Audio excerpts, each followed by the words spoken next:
మూడో PSC meeting ఈరోజు మా బీఆర్ఎస్ పార్టీ మెంబర్ల అందరం కూడా బైకాట్ చేయడం జరిగింది.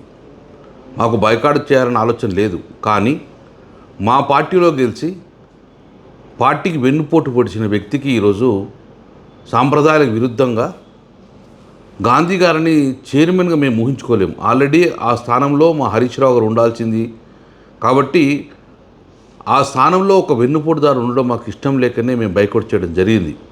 ఇది మూడో మీటింగ్ సమావేశాన్ని బైకాట్ చేసినాం. ఇంకా 30 మీటింగ్లు పెట్టడం సమావేశం ఇదే గొడవ చేసి మేము బయటకు రావడం జరుగుతుంది.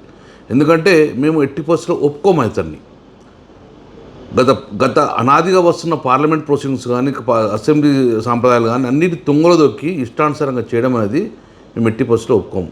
ఇంకోటి ఏంటంటే దురదృష్టవశాత్తు మాకు మైక్ కట్ అనేది ఎక్కడ అసెంబ్లీలో కనబడుతుంది, కానీ ఫస్ట్ టైం ఈరోజు మైకే ఇవ్వాలి. నేను కూడా గతంలో ఎస్టిమేట్ కమిటీలో పనిచేశాను.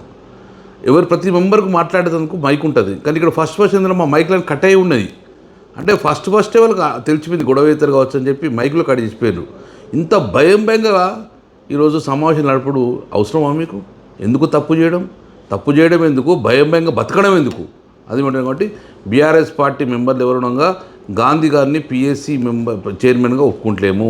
ఇప్పటికి మా పిఎస్సి చైర్మన్గా హరీష్ రావు గారు నామినేషన్ కాబట్టి ఆయన ఉన్నప్పుడే మళ్ళీ మేము అటెండ్ అవుతాం, లేకపోతే ఇదే గొడవ ప్రతిసారి రిపీట్ అవుతుందని చెప్పి చెప్పొచ్చు.